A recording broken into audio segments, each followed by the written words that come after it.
With my first video, I would like to salute all the mothers out there. So here I am with some of the activities which are Montessori inspired, and also we'll be discussing about the benefits of each of these activities. Okay, so let's begin. The first one here is practical life. All right, this is one of the most important categories of Montessori. Okay, so today here I am with general transferring activity. Okay, the child has to use the spoon to transfer the oatmeal from one bowl to the another. Okay, so as I said, we'll be discussing about the benefit of this movement. Why is it important? So this, while moving the oatmeal from one bowl to another, the child is building the control of movement. Okay, as you can see, the child is also holding the spoon with these three fingers. So it is important for the fine motor skills, the pincer grip. All right, the child is having the concentration to do the work, child is developing in order. Okay, and child is having a sense of self-control. Okay, which is very important. And while doing this activity, and once the child is done with this activity, the child is gaining a sense of confidence. All right, so this is, which is again very important. Okay, so moving on to the next one. Again, the next one here again is, oh, let me see, this is a let me show you, it's a practical life again. So I have a little basket here with a color matching board. So the child has to match the colors. Okay, so this is from Melisande, and you can just take them out, ask the child, where does this go, where does this go? All right, you can say the colors if the child already has not started to say them yet. Okay, so the child is recognizing the colors. That is the benefit of doing this activity, and the child is able to match them. So that is the another benefit. All right, moving on to the next. In this category here we have a lacing card. All right, so what is the child going to do is through the holes the child is going to pass the string. All right, if your child is too young to do this activity, you can just encourage them by pull it as I do with my little one. Okay, so I was surprised to see by 3-4 times when I gave her, and then she tried to do it herself. I was just asking do you want to pull it? Yeah, good job, like that. Okay, so what is it going to do again? The child is developing again the fine motor skills, pincer grip, hand-eye coordination. All right, and one of the most important things with this activity is the child is developing the knowledge of bilateral coordination. Okay, so once the child is doing this activity independently, you will see that they will be holding it in one of the hands, whichever is their assistant hand, and with the dominant hand they will be doing this activity. Okay, so that is called bilateral coordination, which is very important for writing, coloring, putting on zip and cutting with scissor, buttoning, all sort of those activities, which is really very important for the preschool use. All right, so okay, and also you can talk about whatever is here. Suppose this is a sheep, a white sheep, it's an animal, right? So you can talk depending on the age of the child and the interest, you can talk about it. Okay, so moving on to the next one. Here I am with the next very important category of Montessori, which is called sensorial. Okay, so this category works on refining of the sense organs. All right, so here today I am here with we'll be talking about sense of touch. All right, so this stimulates your baby's senses. So you can just go over these pictures. They will be touching the shimmery tail, talk about the fishes, talk about different, look at all the starfishes, wow.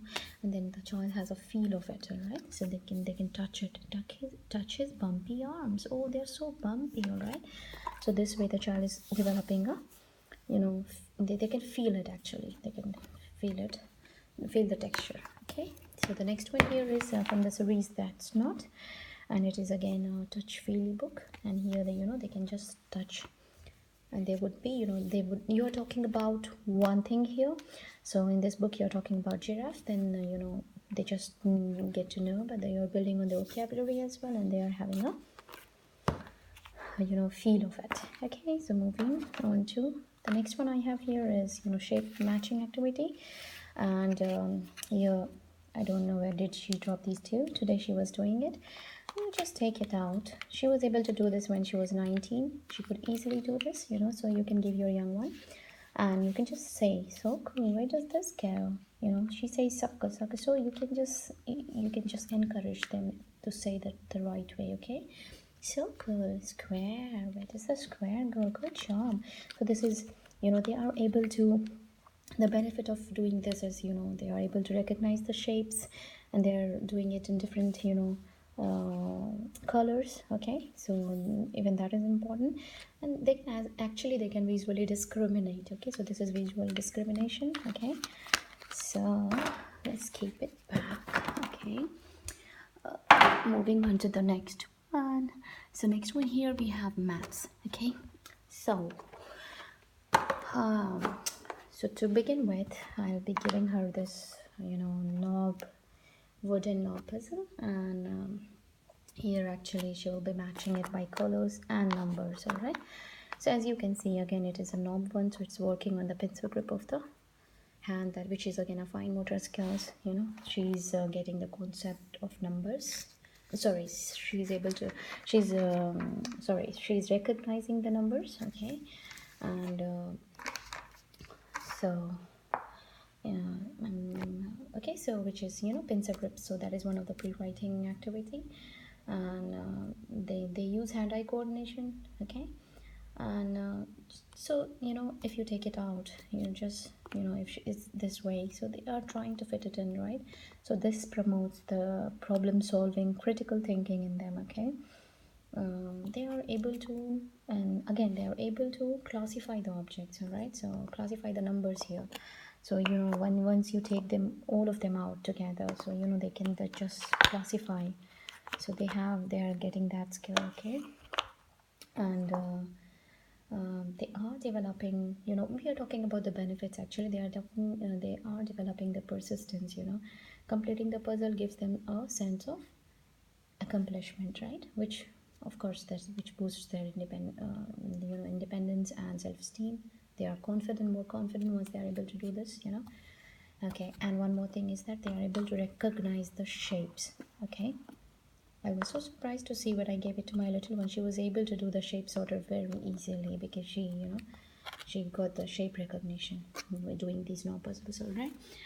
The next one here I have is egg counting. Okay, so I'm working on 3 numbers right now. 1, 2, 3. All right. Yeah, if your child is grown up, so you can just go on to 4, 5 and all those numbers. So here it is, egg counting. So we will be talking about the concept of counting. Its number is written here. What is 1? 1 means 1 egg goes in this nest. 2, so 2 eggs go in this nest. All right. 3 eggs go in this nest. Okay, you might need to be slow. Okay, and once the child is done with this, they know. Okay, so what is the concept? What does it mean? So here I have another set of activity, which is ladybug counting. I've kept it in a pouch. I can make it, you reuse it again and again. Okay, so I've not laminated it.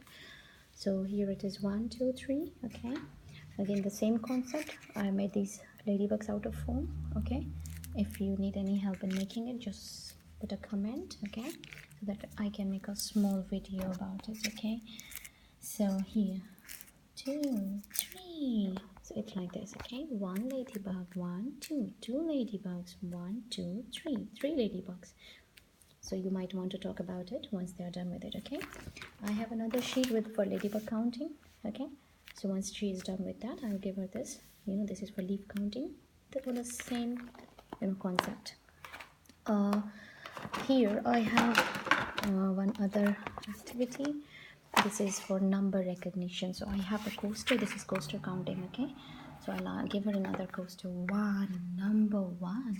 I have these 3 numbers. I use the Velcro for these activities. Okay, if you want, I can put the link in the description box from where I got this. She has these three numbers with a 1. 1 goes here. Good job. So I will, keep it here. 2, 1, 2, 2, 2 coasters. All right. 2, 3 coasters. Right. So this is recognition of number. Okay. So we'll be working both ways. Okay. So I'll quickly keep it back and moving on to the next one I have here is language and vocabulary. Right? So now just we forgot about the benefits. The child is just learning the numbers, okay? And with the wooden puzzle, we have already talked about that. Okay, so the vocabulary and language here, so we are talking about different items. She's able to recognize what is this. Okay, she's able to do the matching. So we are working on matching skills, and we are working on vocabulary. Apple. Oh, sorry, what's this? It's a car. Where does the car go? Does it go here? No. Does it go here? Yeah, good job. It's a red car. All right. So depending upon the interest of your child, you can make these, matching, cards. Okay. You can. Sorry. So the dog goes here. What about the apple? Apple goes here. Okay. So we can do this one. The next one here is for building the vocabulary. I'll be reading books to her. So it's a finger puppet book. Okay. So she will be interested with the, the puppet here. So I'll be reading it out to her. So along with the fish, she will be learning about the other words. It's a vocabulary building in the child. Okay, so the next one here I have is matching. So the with the number matching board, we have already talked about the importance of these sort of wooden puzzles. Okay, so here again the child is learning different animals. Okay, yeah, ducky, where does the duck go? So all that sort of thing. Okay, so moving on to the next one, here we have for building the logic in the child. Okay, so this one here is logic. Okay, so here I have a two-piece puzzle for different set of animals. So I will just put the first half on the one side and the other half on the other side. I'll just try to mix it up so that the child is she can match it and she can do it. Okay, so for example, this is elephant. Wow, good job. Elephant goes here. Lion. Wow, lion goes here. Okay, so she is doing it. So this is building a so by doing these sort of activities, this is hippopotamus and gorilla. So by doing this one, she's doing using her hand-eye coordination, matching skills, vocabulary. This encourages observation skill. Okay, and it is in a way building emotional skills. This needs a lot of patience. Okay, and persistence. So once they are done, this boosts independence and self-esteem in the child. Okay, and definitely it's working on the fine motor skills. Okay, so the last category of Montessori I have for my 23 months old here is art and craft, and I will just give her the crayons to scribble over this white paper. I've just kept little less number of crayons so that she's not too much distracted by just taking it out, putting it back, and she does scribbling. Okay, guys, so in my next video I'll discuss about the challenges which we might come across when we are doing these sort of activities. Okay, and what we can do if we are not able to come put the complete setup at home for our child, so what we can do in that case. Okay, Also, I might make another video which would talk about, different areas of development. There are five main areas of development. Okay, so how to make sure that we are exposing our kids to all those areas of development. So I'll just give you a quick glimpse of what I'll be talking about in that. I made a toddler learning folder. This is for, going through daily. Okay, so in that video I'll put the I have all the printables. Okay, so I can put for you guys if you want. Here I will be going through these daily. Okay, so we'll keep on adding the sheets once she's done with this. And these are some phonic cards I have made for her, which I means I try to go daily once over these. Okay guys, so to stay tuned, please subscribe to my channel, and do not forget to click on the bell icon. Alright, so thanks for watching guys. See you next time. Thank you. Bye bye.